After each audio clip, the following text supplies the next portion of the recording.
Paramashivoham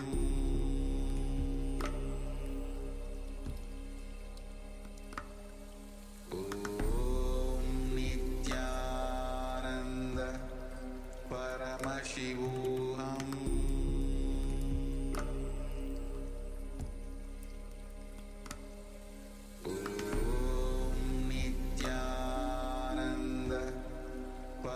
Paramashivoham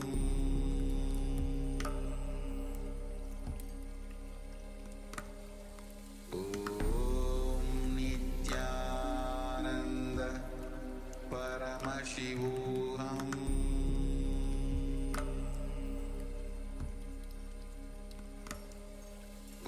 Om Nityananda Paramashivoham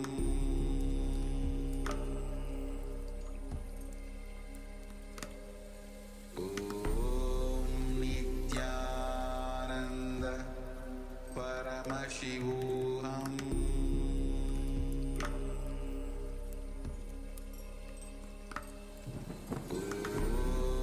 Nityananda Paramashivoham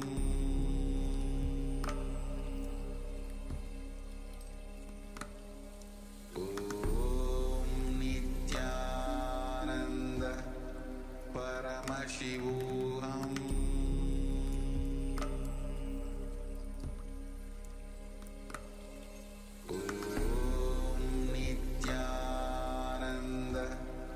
Paramashivoham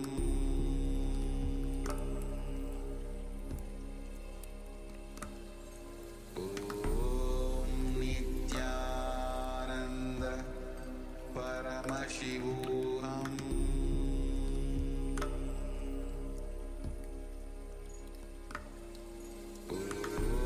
Om Nityananda Paramashivoham Paramashivoham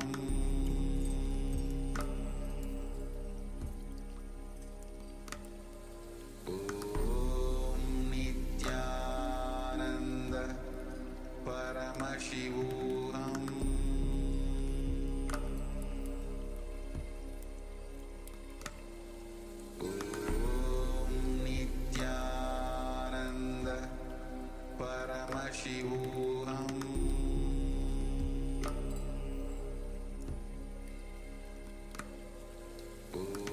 Om Nityananda Paramashivoham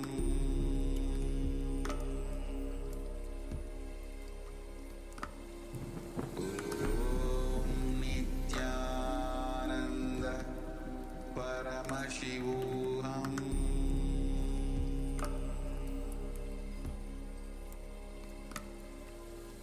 Om Nityananda Paramashivoham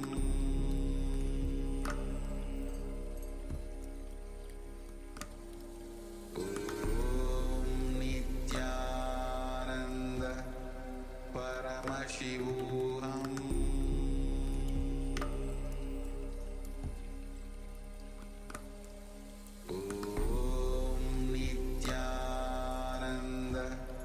Paramashivoham Om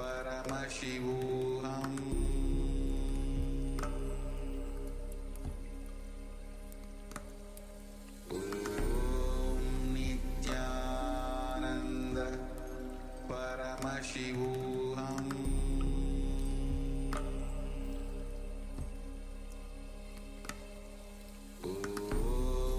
Nityananda Paramashivoham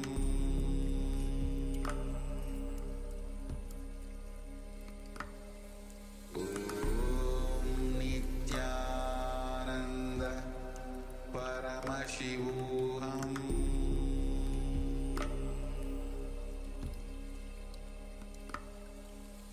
Om Nityananda Paramashivoham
Paramashivoham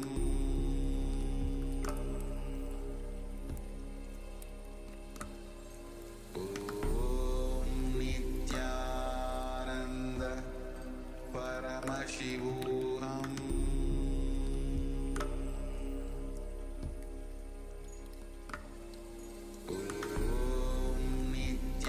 Nityananda Paramashivoham